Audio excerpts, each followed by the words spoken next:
The rain didn't just fall in Harlem that night, it fucking slammed down.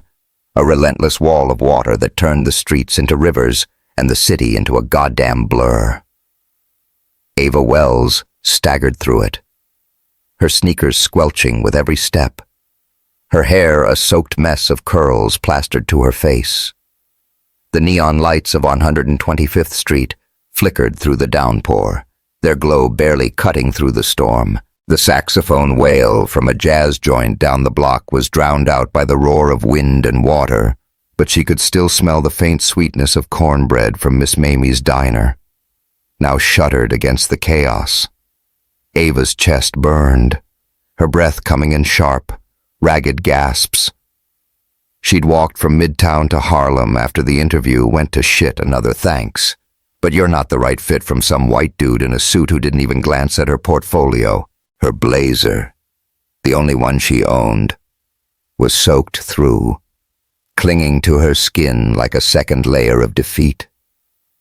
The last subway had left without her, and her phone was dead, its battery as useless as her hope. She was 28, a freelance journalist scraping by. And tonight, Harlem felt less like home and more like a cage. She didn't know how long she'd been walking when her legs gave out. 1 minute she was pushing through the rain, the next she was on her knees, the cold pavement biting into her palms, her vision blurred, not from the storm but from something deeper, something that felt like her body saying, "Enough." She crawled toward a doorway, a service entrance to some fancy-ass building she didn't recognize curling against the metal frame. The wind howled, ripping at her, and her teeth chattered so hard she thought they'd crack. She didn't care anymore. She just wanted to disappear. That's when the door opened. Julian Wolf hadn't planned to be home. His flight from Tokyo landed early, and the investor meeting got pushed, so he told his driver to skip the office and head straight to the penthouse. He needed quiet, a glass of bourbon, and a break from the world that always wanted a piece of him. At 36, he'd built Wolf Enterprises into a fucking empire. Tech, real estate, you name it, but the cost was a heart he'd locked away years ago, after a lease, after the crash. He didn't do feelings anymore. He did control. He stepped out of the elevator, his coat still damp from the short dash from the car, and froze. There was a woman, no, a person curled up at his service entrance, soaked to the bone, shaking so violently it looked like her body was trying to break itself apart. Her skin, a rich brown, was pale under the flicker of a dying streetlight. Her lips tinged blue. She wasn't moving, not really, just trembling, her breath a shallow rattle. "Shit," Julian muttered, dropping to his knees beside her. He pressed 2 fingers to her neck, feeling for a pulse. It was there, faint but steady, like a drumbeat fighting to be heard. Her skin was ice cold, dangerously so, hypothermia, his brain supplied, the old training from his college EMT days kicking in. She needed heat, now, or she wasn't making it through the night. "Hey," he said, his voice low but firm. "Can you hear me?" No response, just a faint shudder. Her eyes were half open, glassy, unseeing. He didn't think twice. He scooped her up, her body light as a damn feather, all wet fabric and fragile warmth. Her head lolled against his chest, curls dripping onto his shirt, and he cursed under his breath as he carried her inside. The penthouse was a world away from the storm-polished wood floors, floor-to-ceiling windows, a fireplace that roared to life with a flick of a switch. The light from the flames danced across the walls, casting shadows that made the place feel alive, almost too warm compared to the cold radiating from her. Julian laid her on the leather chaise near the fire, his hands moving fast but careful. Her coat was useless, a sodden weight, so he unbuttoned it, peeling it off. The sweater underneath was just as bad, clinging to her like a second skin, transparent in places it shouldn't be. He froze for a split second, his breath catching. She wasn't wearing a bra, and the thin cotton tank top left nothing to the imagination, pale curves, goosebumped skin, the faint outline of ribs rising and falling. "Fuck," he whispered, looking away, his jaw tight. This wasn't about that. This was about keeping her alive. He muttered apologies she couldn't hear, his hands working with clinical precision, like he could outrun the heat creeping up his neck. He stripped the sweater off, careful not to touch more than he had to, revealing a scar across her hip, delicate and jagged, like a story she hadn't told. He grabbed a heated blanket from the closet, cranked the thermostat, and wrapped her tightly, tucking the edges around her shoulders. Her lips were still blue, but her shaking had eased, her breath less ragged. He sank onto the floor beside her, his pulse hammering like he'd just run a marathon. The rain battered the windows, a steady drumbeat that matched the chaos in his head.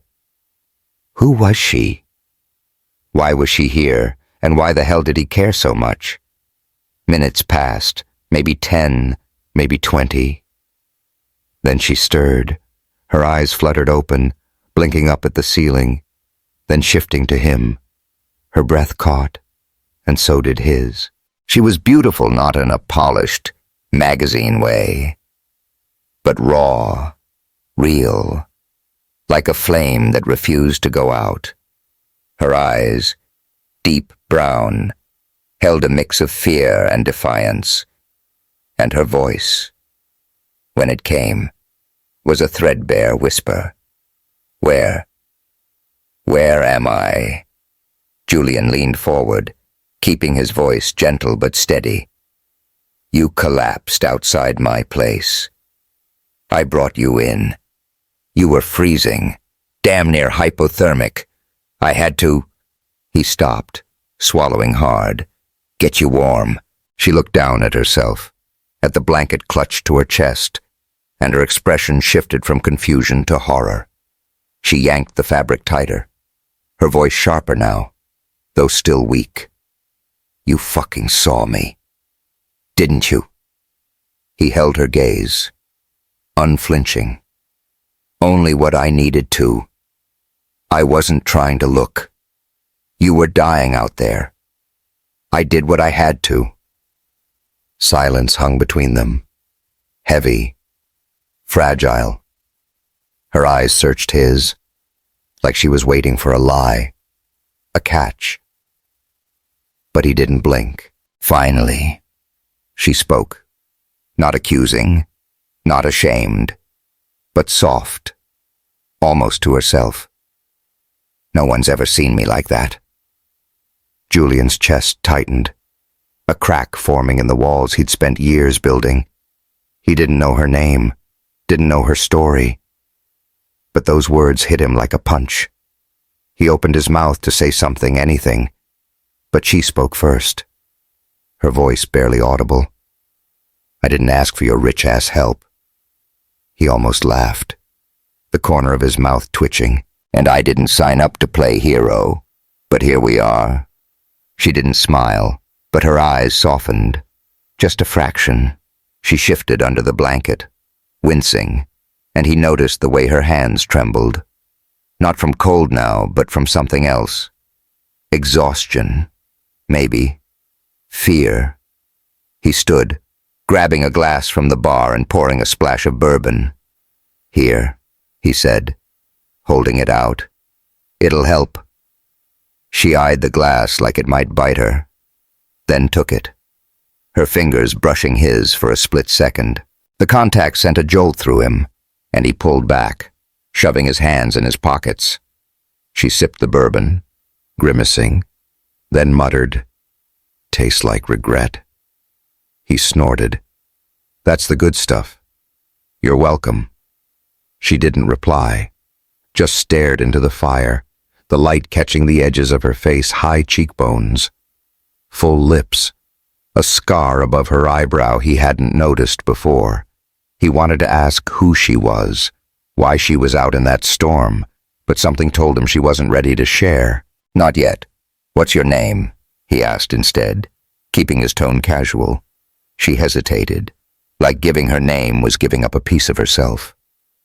"Ava. Ava Wells. Julian Wolf," he said. And her eyes flicked to him, recognition sparking. Wolf-like. Wolf Enterprises. He gave a faint nod. "Yeah. That Wolf." She let out a dry laugh, shaking her head. "Of course. Only my damn luck lands me half dead at a billionaire's doorstep."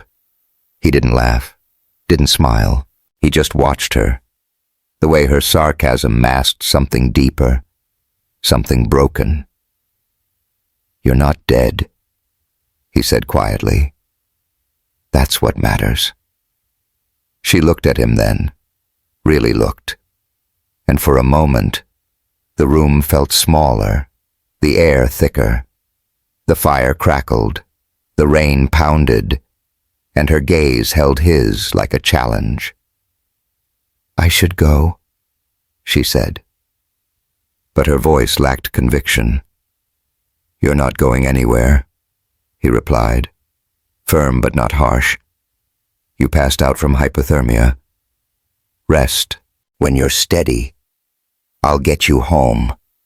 She flinched at his tone, and he softened, leaning back. "Look, I'm not your boss. Just stay till the storm passes." Ava nodded once, her eyes dropping to the glass in her hands. She didn't thank him. She didn't seem like the type, but she didn't fight him either.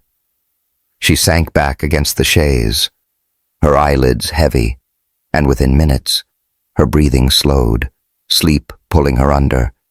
Julian stayed where he was, the bourbon bottle untouched on the bar. He didn't move, didn't look away, not for a long time.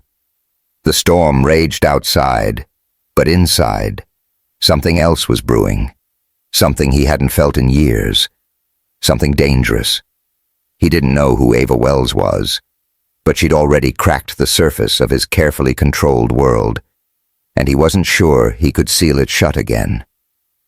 He stood, finally, and walked to the window. The city a blur of rain and light. "Who the hell are you?" "Ava," he muttered, his breath fogging the glass. He didn't expect an answer, but the question lingered, heavy as the storm.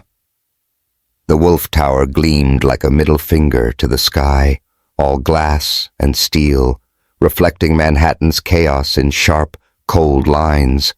Inside, the air smelled like overpriced coffee and ambition, with the faint tang of Chanel No. 5 from the execs strutting through the lobby. Ava Wells stepped off the elevator on the 40th floor, her stomach twisting like she'd swallowed a live wire. She'd taken the temp job as an executive assistant because rent was due and her freelance gigs weren't cutting it. She hadn't expected this a corporate kingdom where every glance felt like a test, and she was the only black woman in sight. Her first day was a blur of paperwork and side eyes. The legal department was a hive of suits and egos. And Ava, in her thrift store blazer and jeans, stuck out like a sore thumb. Marcus Tate, a slick-haired assistant with a smirk that screamed Ivy League, leaned over her desk within an hour. "So, you're the new blood," he said, eyeing her like she was a puzzle he didn't care to solve. "Hope you can keep up. Harlem." Ava's jaw tightened, but she kept her voice cool. "I'm from Harlem, not slow.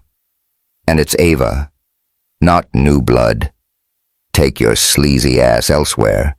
Marcus chuckled, unfazed, but his eyes narrowed. "Feisty. That'll get you noticed, or fired." He sauntered off, leaving a cloud of cologne and bad vibes. Ava exhaled, her fingers curling around the edge of her desk. She'd dealt with guys like him before, men who saw her skin, her curls, and assumed she didn't belong. But she wasn't here to make friends. She was here to pay her damn bills. By noon, she'd figured out the coffee machine, the filing system, and the unspoken rule, don't look the higher-ups in the eye unless they speak first. She was halfway through sorting contracts when a woman in a tailored red dress swept into the office. Vanessa Reed, a venture capitalist with a smile sharp enough to cut glass, introduced herself as a key partner of Wolf Enterprises. Her handshake was firm, her gaze colder than the AC blasting through the room. "You must be Ava," Vanessa said, her voice dripping with fake warmth. "The girl from Harlem. Right, how? Quaint." Ava forced a smile, her nails digging into her palm. "Born and raised, you from somewhere fancy." I'm guessing Vanessa's laugh was a practiced tinkle. "Oh, you're quick. Just don't get too comfortable. Darling, this place eats dreamers alive." She glided away, leaving Ava seething. Quaint, darling. She wanted to flip the desk and scream, but she swallowed it, like always. Harlem didn't raise quitters. The real shock came at 3 p.m.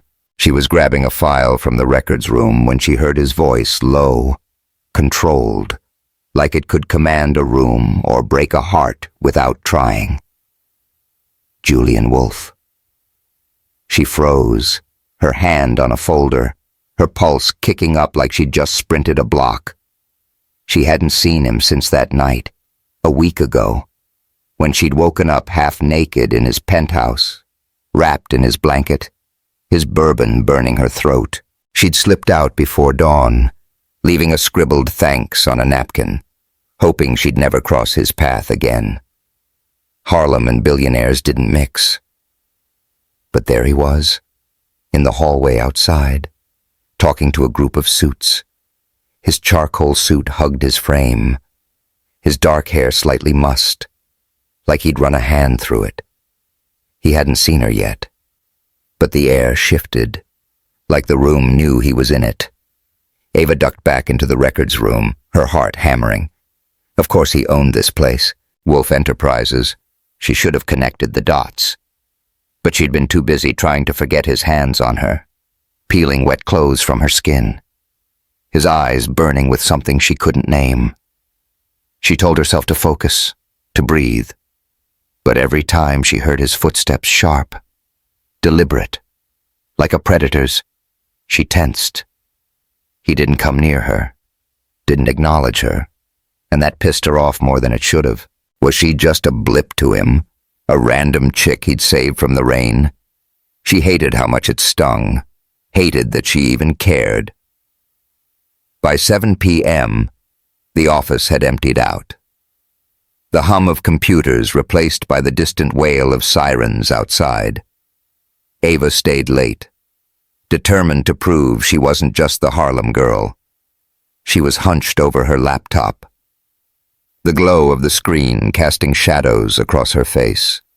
When the door creaked open, she didn't look up, expecting Marcus or some intern. Then she felt it, a presence. Like the air got heavier, warmer. Burning the midnight oil already, Julian's voice was smooth, with a hint of gravel, like he'd been sipping whiskey. Ava's head snapped up, her breath catching. He stood in the doorway, tie loosened, sleeves rolled to his elbows, revealing a faint scar snaking up his forearm. The fluorescent lights made his eyes look darker, almost black, and the way he leaned against the frame felt too casual, too deliberate. "Didn't know billionaires worked late," she shot back, her voice steadier than she felt. "Thought you had people for that." His lips twitched, not quite a smile. "I don't trust people to do what I can do better." He stepped inside, closing the distance. and the room shrank. "You didn't mention you were working here. Didn't know I was," she said, leaning back in her chair, arms crossed. "Temp gig. Didn't exactly plan on running into you again." He stopped a few feet away, his gaze steady, unreadable. "You left without saying goodbye. You got my note," she said, her tone sharp. "What, you wanted a fucking thank you card?" He didn't flinch, but something flickered in his eyes. Amusement, maybe, or something hotter. "I wanted to know you were okay." "I'm fine," she lied, her fingers tightening around her pen. She wasn't fine. She was broke, exhausted, and way too aware of how close he was standing, how the faint scent of his cologne wood and spice made her head spin. He moved closer, perching on the edge of her desk, his knee brushing the arm of her chair. The contact was barely there, but it sent a jolt through her, like static electricity. She didn't move, didn't dare, because moving felt like admitting something. The office was quiet, save for the low hum of the AC and the distant rumble of thunder from another storm rolling in. The lights overhead buzzed, casting a harsh glow on his face, highlighting the sharp line of his jaw, the faint stubble she hadn't noticed before. "You don't belong here," he said suddenly, his voice low, not cruel, but blunt. Ava's spine stiffened, her eyes narrowing. "Excuse me. You don't get to tell me where I belong, rich boy." He held up a hand, his expression softening. "Not like that. I mean, this place, these people, they're vultures. You're better than them." I saw it that night. Her throat tightened, memories of that night flooding back his hands. Careful but firm. The warmth of his blanket, the way he'd looked at her like she was more than a stranger. She pushed the thought away, her voice sharp. "You don't know me, Wolf. Don't act like you do." "I'm trying not to," he said, his gaze locking onto hers. Intense, unyielding. "But you're making it fucking hard." The air crackled, the space between them charged with something she didn't want to name. He leaned forward, just enough that she could feel the heat radiating from him, smell the faint whiskey on his breath. Her laptop screen dimmed, plunging the room into a softer glow, and the shadows played across his face, making him look less like a billionaire and more like a man who'd seen too much. She stood, needing distance, but the move brought her closer, her hip brushing his thigh, her breath hitched, and she cursed herself for it. "You're too damn close," she said, her voice low, almost a growl. "And you're not moving away," he replied, his eyes never leaving hers. His hand hovered near her arm, not touching, but the promise of it was enough to make her skin tingle. The hum of the AC faded, replaced by the thud of her pulse, loud as a drum in her ears. She could hear his breathing, slow and deliberate, like he was fighting to keep control. For a moment, she thought he'd kiss her. She thought she'd let him. Her lips parted, her body leaning in despite herself, drawn to him like a moth to a flame. His hand moved, fingers grazing the edge of her sleeve, and the contact was fire, sharp and electric. The light flickered, casting his face in half shadow, and she saw it, the hunger in his eyes, the same one she'd glimpsed that night, now unleashed. Then the phone rang. The shrill sound shattered the moment, and Ava jerked back, her chair scraping against the floor. Julian cursed under his breath, standing and running a hand through his hair. He didn't answer the phone, just let it ring. But the spell was broken. Ava grabbed her bag, her hands shaking, and muttered, "I gotta go." "Ava," he said, his voice rough, like he was pulling it from somewhere deep. She didn't look back, didn't trust herself to. She bolted for the elevator, the cool metal of the buttons grounding her as she jabbed the lobby key. The doors closed, and she leaned against the wall, her breath ragged, her body still humming with the nearness of him. Outside, Manhattan was alive. The streets wet from the earlier rain, the air thick with the smell of hot dogs and exhaust. Ava walked, not caring where, just needing to move. She didn't belong in his world-glass towers, billionaires, power plays, but the way he'd looked at her, the way his touch had burned, made her wonder if she could survive staying away. Back in the office, Julian stood by the window, the city a blur of lights below.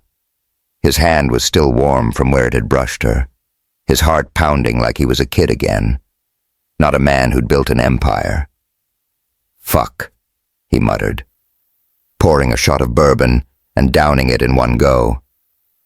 Ava Wells was trouble, the kind that could unravel everything he'd locked away, and the worst part, he didn't want to stop it. New Orleans hit Ava like a fever dream. The French Quarter pulsed with life trumpets blaring from corner bars, the air thick with the sweet sting of bourbon and the buttery scent of beignets frying somewhere nearby. Lanterns swung from wrought iron balconies, their lights spilling gold onto cobblestone streets, slick with the day's heat. It was a far cry from Harlem's gritty neon and Manhattan's cold glass, and Ava felt it in her bones. This city didn't just live. It breathed. She was here because Julian Wolf had asked her to come. Not demanded, not ordered, asked, in that low, gravelly voice that made her skin hum.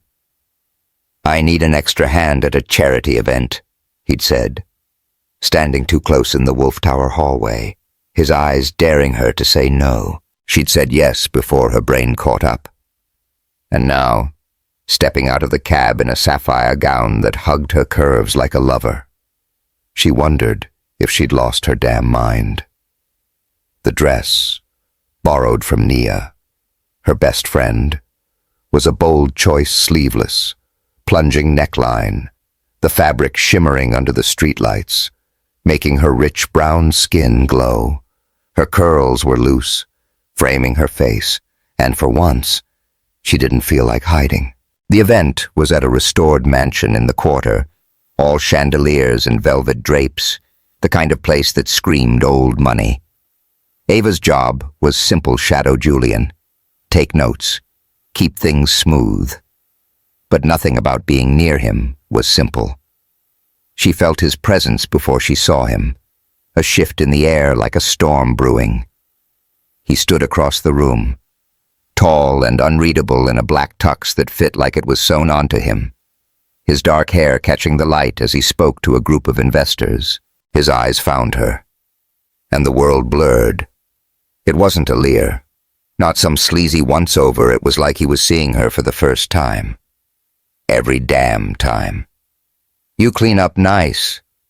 "Wells," he said when she reached him, his voice low, a faint smirk tugging at his lips. She arched a brow, smoothing her dress. "Better than you." "Wolf, that tux is trying too hard." He chuckled, a sound that vibrated through her, and offered his arm, ready to charm the vultures.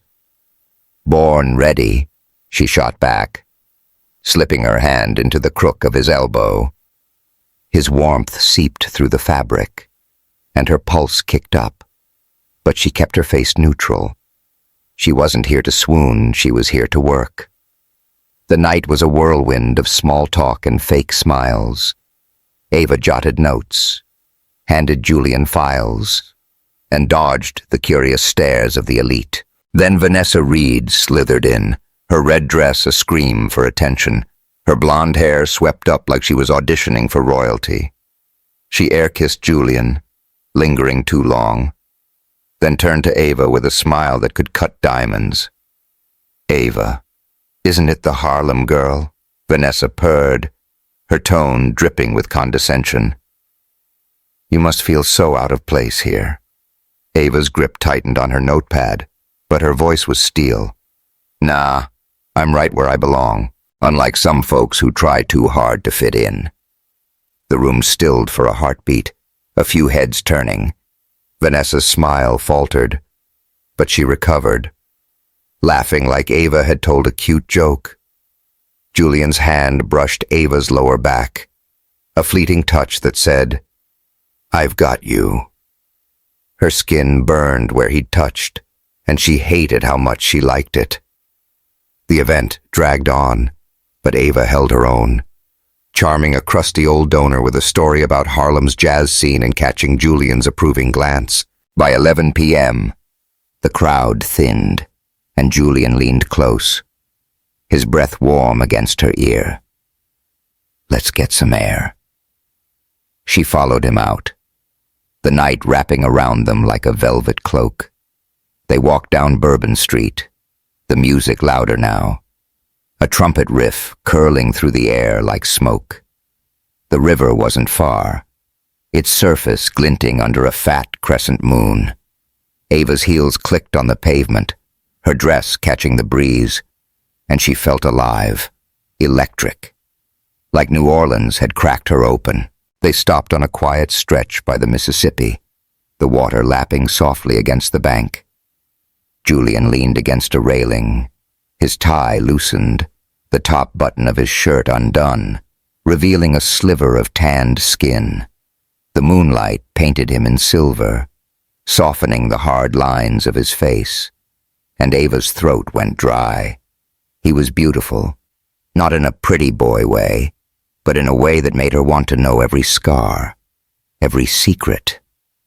"You're good at this," he said, breaking the silence. "The room lit up when you talked."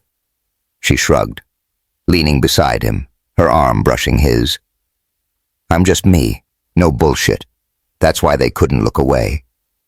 His voice was quieter now, rougher, like he was saying more than he meant to. "You don't hide who you are." She laughed, sharp and bitter. "You think I don't hide? I've been hiding my whole damn life." He turned to face her, his eyes searching hers. "From who?" "From everyone," she said, the words spilling out before she could stop them. "My mom left when I was 10, said she couldn't handle me and my dad. He drank himself stupid, left me to pick up the pieces. The first guy I trusted." She stopped, her chest tight, the memory of rough hands and broken promises clawing at her. "Let's just say, I learned to keep my guard up." Julian didn't flinch, didn't look away. "I'm sorry," he said. And it wasn't pity, it was real, raw, like he knew what it was to carry weight. "What about you?" she asked, her voice softer now. "What's a guy like you hiding from?" He stared at the river, his jaw tight. Her name was Elise. "We were engaged. She died in a car crash when I walked away from." His voice cracked. "Just a fraction. I built everything after that to keep the world out. Turns out, it's lonely as fuck." Ava's heart twisted, not with pity but with recognition. They were both survivors, both scarred, both terrified of what it meant to let someone in. She reached out, her fingers brushing his, and the contact was a spark, hot and dangerous. He didn't pull away, just looked at her, his eyes dark with something that wasn't just pain. "Come with me," he said suddenly, taking her hand. He led her to a narrow street, where a bar's open door spilled jazz into the night.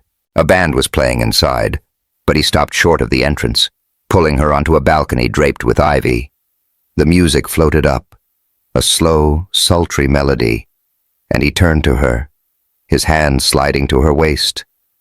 "Dance with me," he said, Not a question, but a plea. Ava hesitated, her pulse racing. I don't dance with billionaires, then dance with me. Not the money, he said, his voice low, almost a growl. She stepped into him, her body brushing his, and they moved, slow and deliberate, the world fading to just them. The trumpet wailed, a mournful cry that matched the ache in her chest. His hand tightened on her waist, his thumb grazing the bare skin above her dress, and she shivered, not from cold, but from the heat of him. The lanterns above swayed, casting golden light across his face, highlighting the faint scar above his brow. His breath was warm against her temple, his body solid, grounding. She could feel his heartbeat through his shirt, steady but fast, like he was fighting the same battle she was. Her hand slid up his chest, fingers curling into his jacket, and she tilted her head, her lips inches from his. You're fucking burning me alive. Ava, he murmured, his voice rough, his mouth so close she could taste the whiskey on his breath. Good, she whispered, her lips brushing his jaw. A tease, a challenge. Let's see how much you can take, he groaned, low and primal, and then his mouth was on hers, slow at first, careful, like he was afraid she'd break. But Ava wasn't fragile. She kissed him back, hard, her fingers digging into his shoulders, her body pressing against his. The kiss was fire, all heat and need, the jazz swelling around them like a heartbeat. His hands slid down her back, pulling her closer, and she gasped into his mouth, overwhelmed by the taste of him, the feel of him, the way he made her forget the world. She pulled back, breathless, her lips tingling, her body screaming for more. This ain't a movie, Julian, she said, her voice shaky. I'm not your happy ending. I don't want an ending, he said, his forehead resting against hers, his breath ragged. I want you, mess and all. She stepped back, her heart pounding, her mind a tangle of want and fear. She wanted to dive into him, to let him unravel her. But she'd been burned before, and the scars still ached.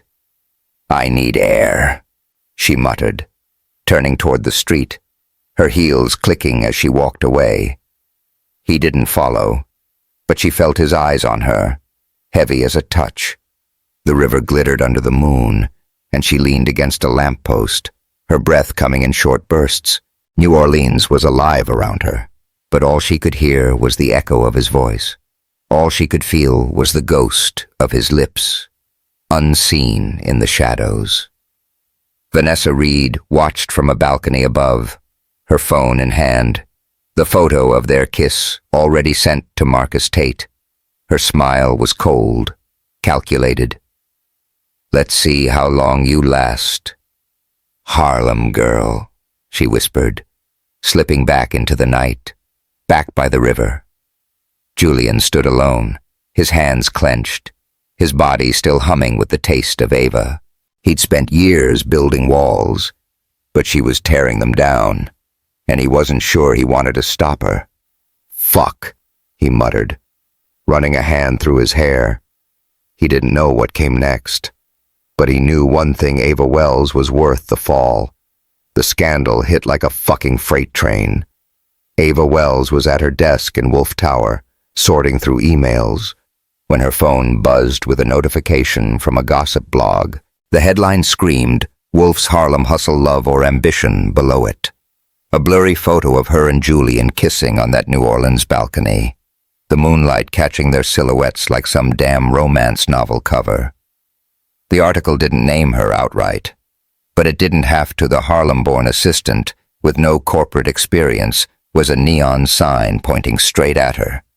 Words like gold digger and office fling burned into her eyes, and her stomach churned.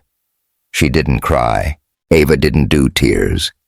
Not since she was a kid watching her mom walk out the door. But her hands shook as she scrolled. The whispers of her co-workers growing louder, their glances sharper. Marcus Tate sauntered by, his smirk practically glowing. Rough day. Harlem, he said, voice dripping with fake sympathy. She wanted to slam his face into the desk, but she just glared, her voice low and lethal. Keep walking, asshole, or I'll make you regret it. He laughed, but it was nervous, and he didn't push further. Ava's phone buzzed again. Her friend Naya, texting from Harlem Girl. Some reporters sniffing around your building, asking about you and Wolf. What the hell's going on? Ava's chest tightened, her breath coming short. She didn't reply, just shoved her phone in her bag and tried to focus. But the words on her screen blurred, the office closing in like a cage. By noon, HR called her in. The meeting was a blur of corporate bullshit phrases like reputation risk and conflict of interest thrown around like confetti. They didn't ask if the story was true, just suggested she step away for the company's sake. Ava didn't argue, didn't beg. She nodded, packed her things, and walked out. Her head high but her heart in pieces. She kept waiting for Julian to show up, to say something, anything, but he didn't. His silence was louder than the headlines, cutting deeper than any knife. She didn't go back to her Harlem apartment. The thought of facing reporters or her nosy landlord was too much. Instead, she booked a Greyhound to Chicago, to Bronzeville, where Nia had a couch and her little brother Isaiah was crashing while studying at UIC. The bus ride was a haze of fluorescent lights and stale air, the Chicago skyline rising like a promise she wasn't sure she believed in. Bronzeville greeted her with its own rhythm, hip-hop blasting from car stereos. Murals of black heroes splashed across brick walls, the smell of jerk chicken wafting from a food truck. It wasn't Harlem, but it felt like kin, a place where she could breathe. Nia's apartment was a cluttered sanctuary, all mismatched furniture and posters of Audre Lorde and Kendrick Lamar. Nia, 30 and fierce, took one look at Ava and pulled her into a hug. You look like shit, girl, she said, her voice warm but blunt. What the hell happened? Ava sank onto the couch, her bag hitting the floor with a thud. I fucked up. Nia. Got too close to a billionaire. And now the world's calling me a whore. Nia snorted, handing her a beer.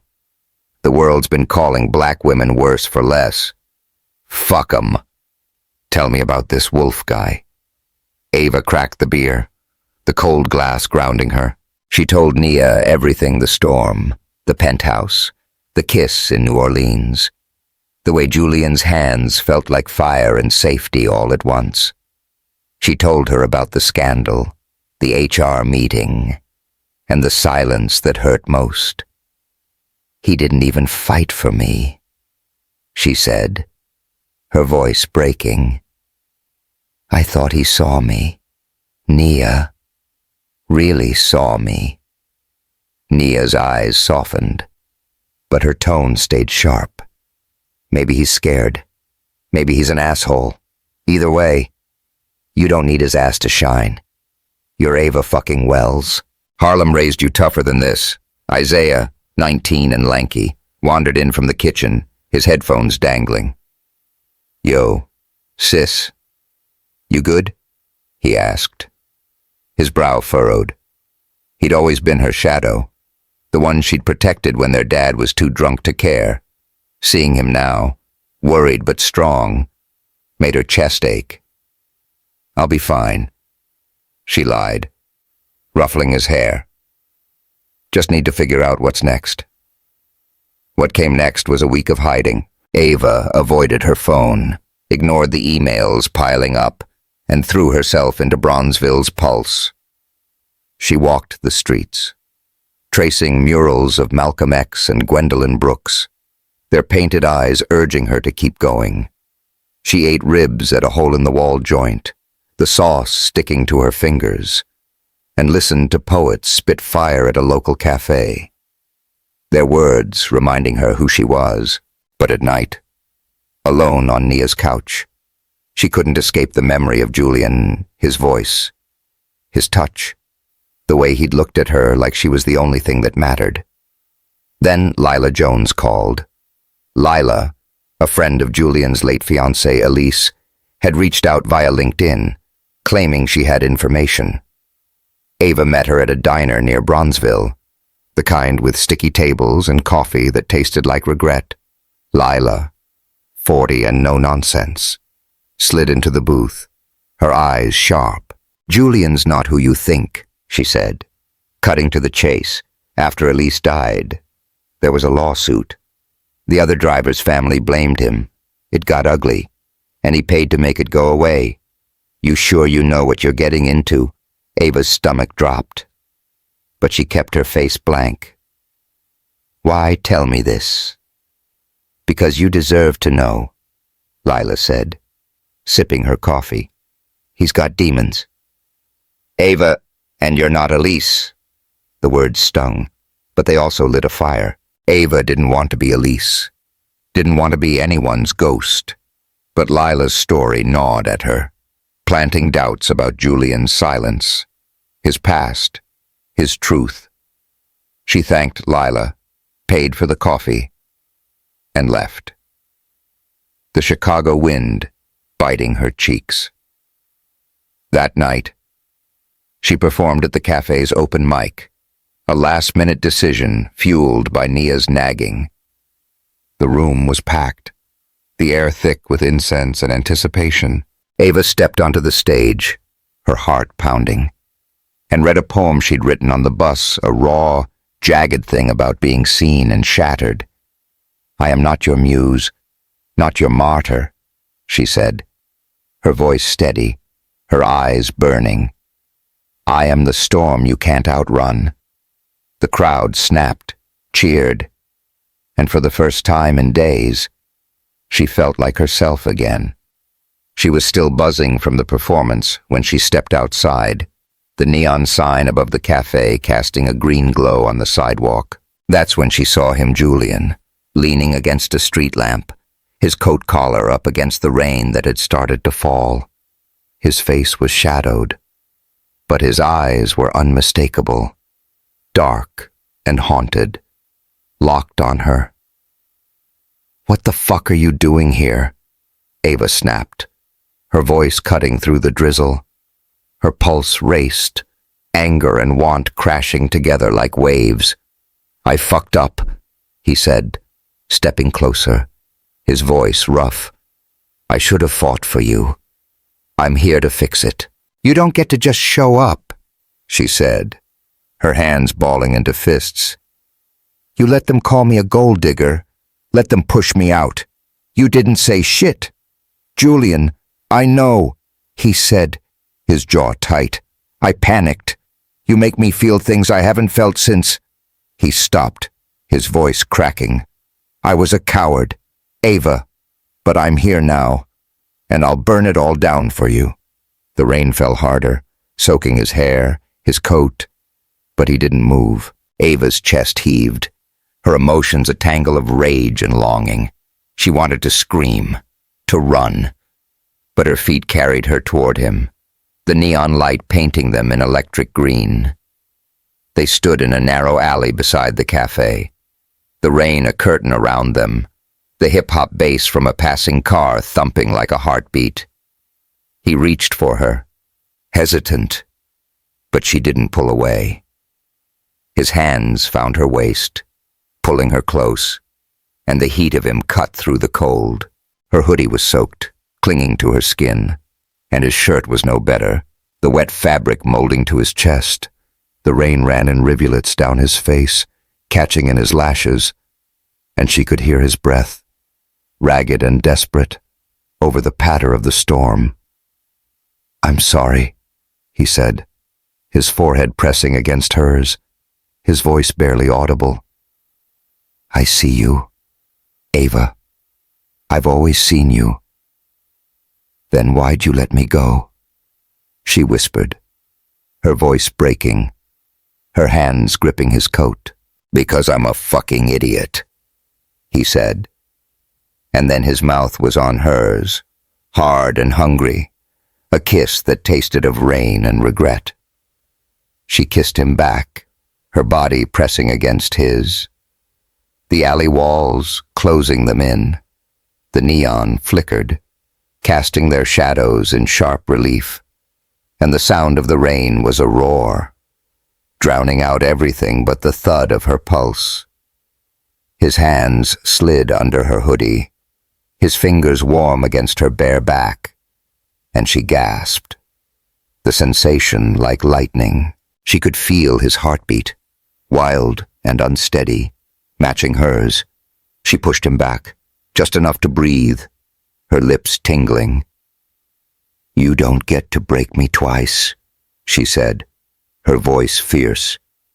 But her hands stayed on his chest, betraying her.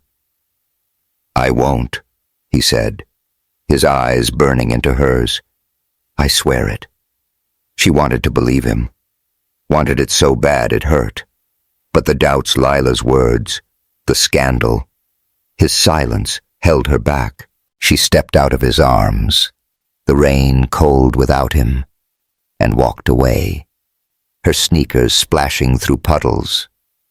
He didn't follow, but she felt his gaze, heavy as the storm, until she turned the corner, back at Nia's.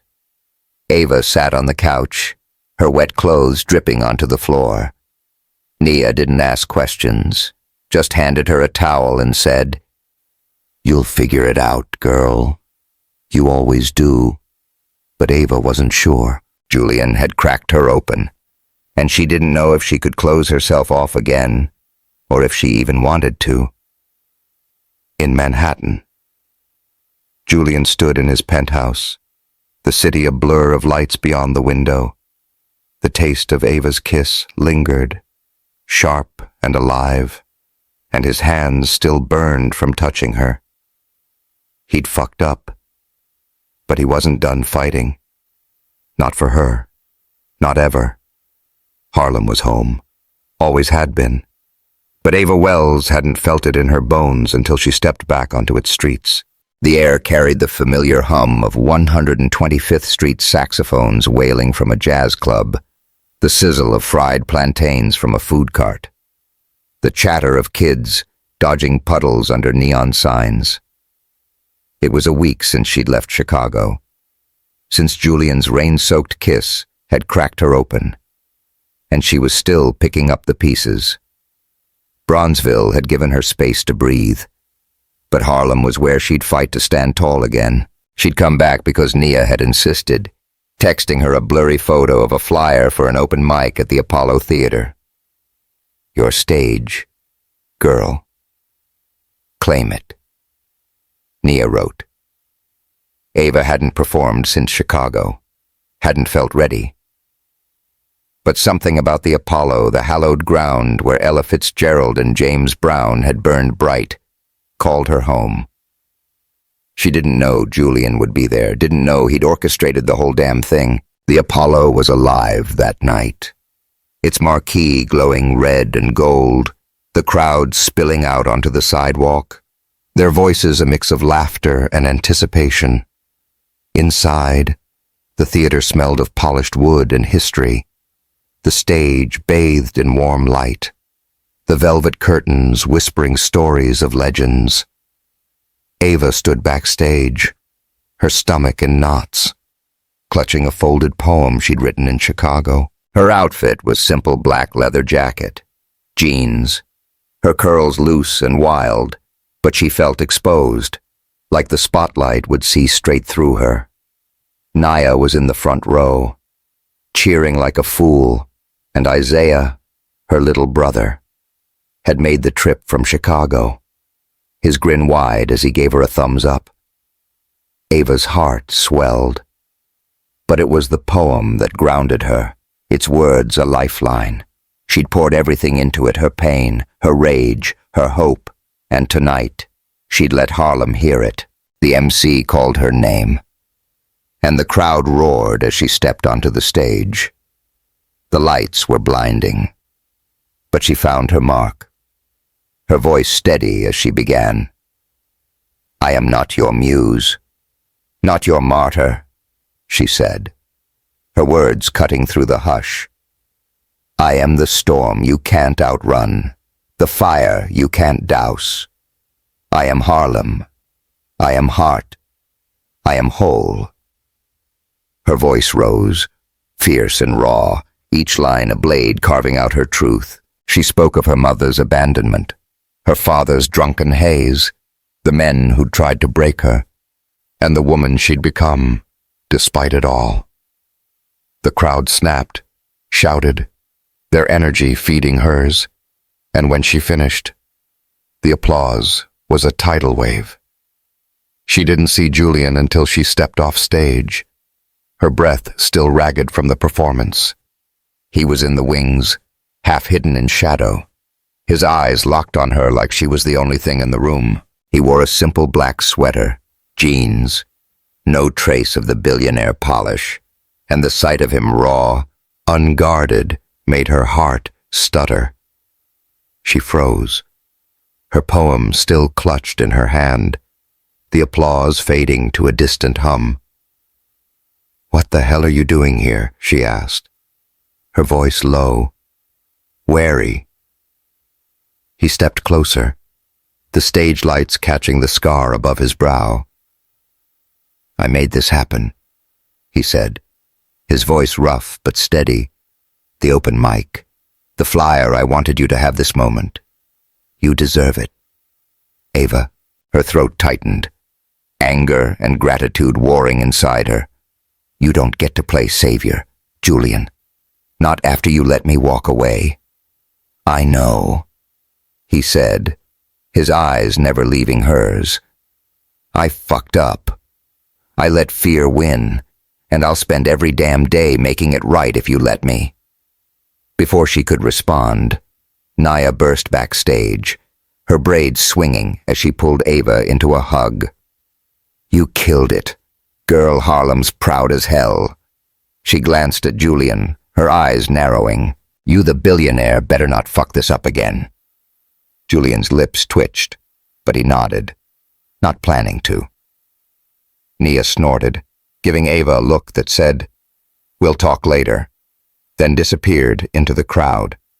Isaiah followed, clapping Ava on the shoulder before heading out, leaving her alone with Julian in the dim backstage glow. The air was thick, charged, the distant sound of the next poet's voice mingling with the creak of the old theater. Ava crossed her arms, her poem crinkling in her hand. "Why now?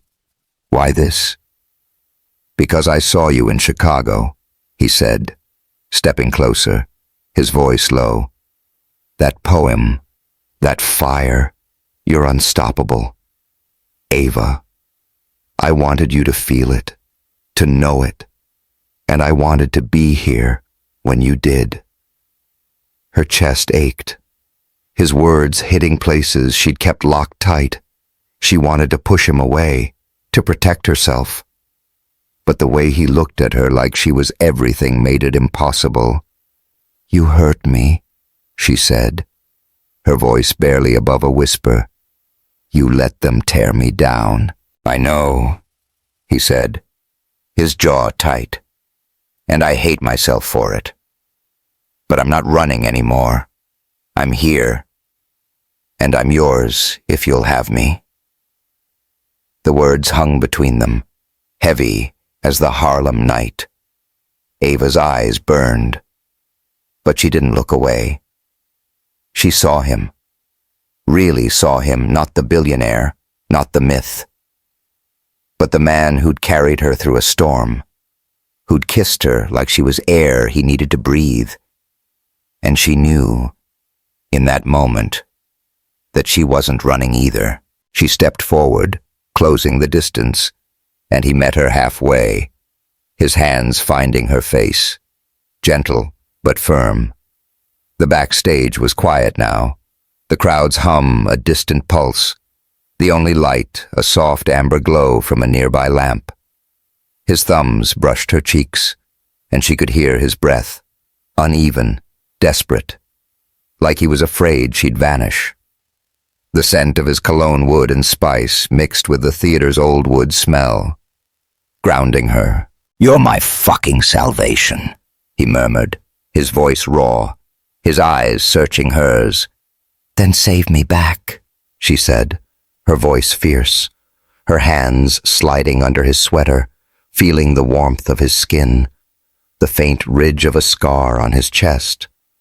She pressed her lips to it, soft but deliberate, and he groaned, a sound that vibrated through her. The light flickered, casting their shadows against the wall, and the creak of the floorboards was a rhythm, slow and steady, matching their breaths. He pulled her closer, his mouth finding hers, and the kiss was different this time, not desperate, not fleeting, but deep, deliberate, like he was memorizing her. Her fingers curled into his hair, her body molding to his, and she felt the world fall away. Harlem, the scandal, the pain. There was only him, only them.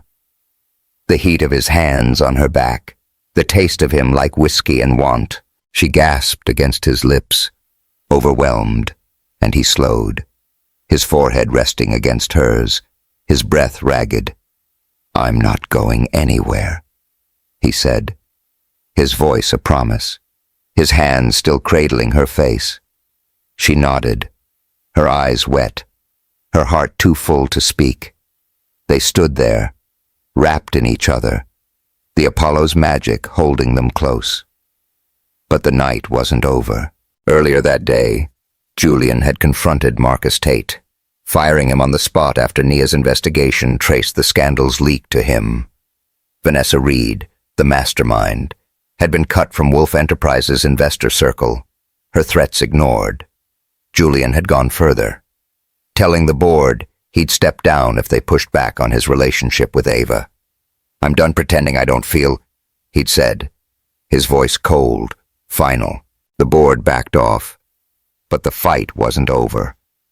Vanessa was still out there, plotting, and Lila Jones had texted Ava that morning, warning her to watch her back. Ava didn't know about those battles yet, didn't know how far Julian had gone to protect her. All she knew was the man in front of her, the one who'd given her the Apollo, who'd seen her at her rawest and stayed. She pulled back, her hand still on his chest, and said, "This doesn't fix everything." "I know," he said, his eyes steady, "but I'll fight for you every damn day till it does."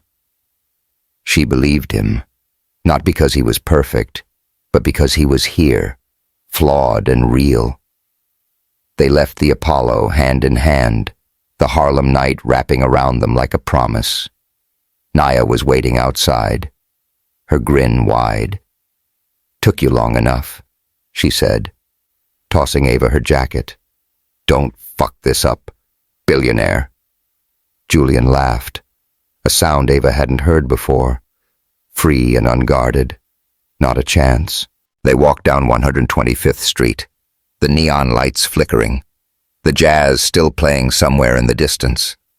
Ava felt the weight of her poem in her pocket, the strength of her city in her veins, and the warmth of Julian's hand in hers.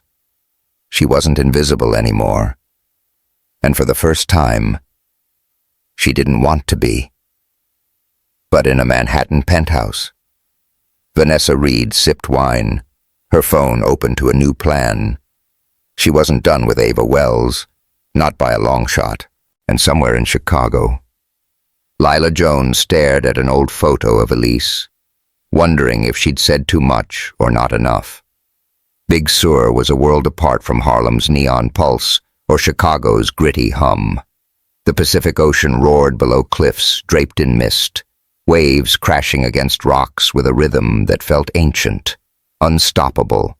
Pine forests stretched toward the horizon, their scent sharp and clean, mingling with the salt in the air. The sun dipped low, painting the sky in hues of fire and gold, and Ava Wells stood on a wooden deck overlooking it all, her heart so full it hurt.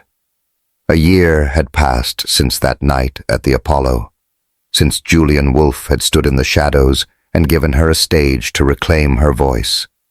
A year since she'd kissed him backstage, her hands on his scars, his breath in her lungs. They'd fought for this through scandals, doubts, and the ghosts of their pasts, and now, in a cedar cabin perched on a Big Sur cliff, they were building something real. Not a fairy tale, not a fucking movie, but a life. Ava leaned against the railing, her curls loose, catching the breeze. She wore a simple white sundress, the fabric soft against her rich brown skin, her feet bare on the warm wood. She'd left her heels behind, left the weight of Manhattan and its vultures. She was a freelance journalist now, writing stories about black culture for magazines that actually gave a damn, her words reaching further than she'd ever dreamed. Harlem was still home, but Big Sur felt like freedom. Julian was inside, messing with a playlist on the cabin's ancient speakers. The faint strum of Nina Simone's Feeling Good drifted out, her voice a velvet anchor in the wild. Ava smiled, closing her eyes, letting the music and the ocean wrap around her. She didn't hear him approach, but she felt him, the shift in the air, the warmth of his presence, like a fire she'd learned to trust. "You're quiet tonight," he said, his voice low, rough, sliding over her like a touch. He stepped behind her, close but not crowding, his hands resting on the railing beside hers. His sleeves were rolled up, the faint scar on his forearm catching the fading light, a reminder of the crash that had nearly broken him. "Just soaking it in," she said, turning to face him. He was unfairly beautiful in the sunset, his dark hair mussed, his eyes a storm of green and gray. No suit, no tie, just a black t-shirt and jeans, the kind of simple that made her want to peel it all off. This place, it's like it's not real. "It's real," he said, his gaze steady, intense. "And so are we." Her throat tightened, the weight of his words settling deep. Julian wasn't the billionaire she'd met in that rain-soaked penthouse anymore. He'd stepped back from Wolf Enterprises, handing daily operations to a trusted VP, focusing instead on a foundation for underserved kids, inspired by Ava's stories of Harlem. He'd traded glass towers for something messier, something human, and she loved him for it. Not the money, not the power, but the man who'd chosen her over all of it. They'd come to Big Sur to mark a year together, not with some over-the-top gala, but with this quiet, raw, theirs. The cabin was cozy, all wood beams and soft blankets, a fire crackling in the hearth. They'd spent the day hiking, her hand in his, laughing at his terrible sense of direction, eating sandwiches on a cliff while the ocean sang below. It was the kind of day that made her believe in tomorrows. "Got something for you," he said, pulling her from her thoughts. He reached into his pocket and held out a small object, not a ring, not jewelry, but a key card, the one from his penthouse, the one he'd used that first night to open the door that saved her life. "You saved me, Ava," he said, his voice rough with emotion. "But this time, I want you to come in because you choose me, not because you need me, but because you want me." She took the card, her fingers brushing his, the plastic cool against her palm. Her eyes burned, not with tears but with something fiercer. something whole. "I'm not that girl you found in the rain anymore," she said, her voice steady. "I know," he said, stepping closer, his hand cupping her face. "That's why I love you more now." The word love still hit her like a wave. Even after all this time, she'd spent years guarding her heart, building walls as high as Harlem's brownstones. But Julian had slipped through, not by force, but by staying, by seeing her. She set the card on the railing and pulled him close, her lips finding his. Soft at first, then deeper, hungrier. The ocean roared. Nina Simone's voice swelled, and the sunset bathed them in gold, their shadows merging on the deck. He groaned into her mouth, his hands sliding down her back, pulling her against him. The dress was thin, her skin warm beneath it, and she felt every inch of him hard, solid, alive. Her fingers dug into his shoulders, her breath hitching as his lips moved to her neck, trailing fire across her collarbone. The sound of his breath, ragged and raw, mixed with the crash of waves, a symphony of want. The light shifted, the sun sinking lower, casting their bodies in a glow that felt sacred. "Fuck. Ava," he murmured against her skin, his voice a growl. "You're killing me." "Good," she whispered, her lips brushing his ear, her hands slipping under his shirt, tracing the scars she'd memorized. "Let's see how much you can handle." He laughed.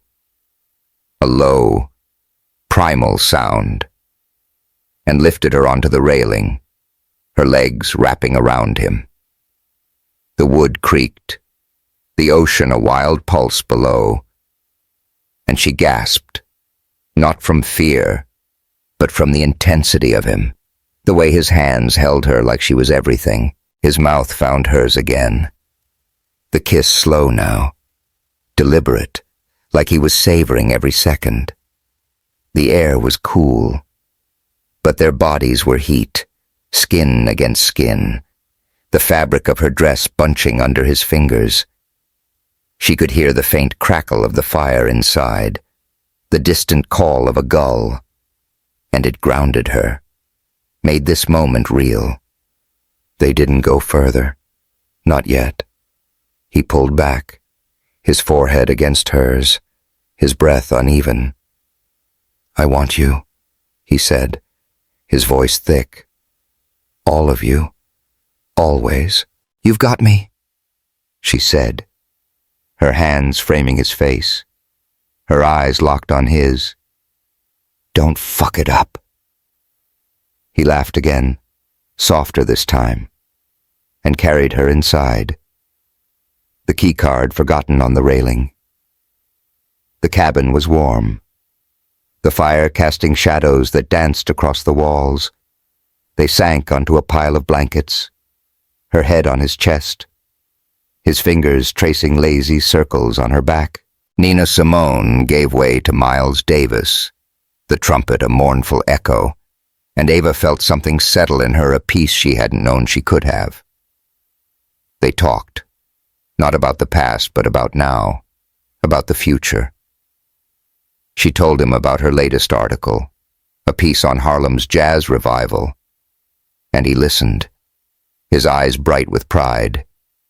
He told her about a kid from the foundation, a boy who'd written his first poem because of her influence. And she smiled, her heart swelling. They weren't perfect, weren't without scars, but they were here, together, and that was enough. The threats hadn't vanished entirely. Vanessa Reed had gone quiet, her plans foiled, but Ava knew she was out there, licking her wounds. Lila Jones had sent a final message, an apology for stirring doubts, and Ava had let it go, choosing to trust Julian's truth. The world still watched them, still whispered, but Ava didn't care. She wasn't invisible anymore, and she didn't need to be. As night fell, They moved to the outdoor hot tub, the steam rising into the starry sky. The water was warm, sliding over her skin like a caress, and Julian pulled her close, his hands gentle but firm. The fire pit nearby crackled, its light catching the planes of his face, the curve of her shoulder. They kissed again, slow and deep, the water lapping around them, the ocean a steady roar in the distance. Her skin glistened under the stars, his hands tracing paths she'd never tire of, and she felt it, the love, the trust, the certainty that this was theirs. "You're mine, Wolf," she whispered, her lips against his, her voice fierce. "Always was." "Damn it," he said, his smile soft, his eyes burning. They stayed there, wrapped in each other, the night stretching endless before them. Later, they lay in bed, the windows open, the sound of waves lulling them toward sleep. His arm was heavy across her waist, her hair spilled across his chest, and she knew, without a doubt, that she'd found her home not in a place, but in him. The next morning, they stood on the cliff, the dawn breaking over the Pacific, a riot of pink and orange.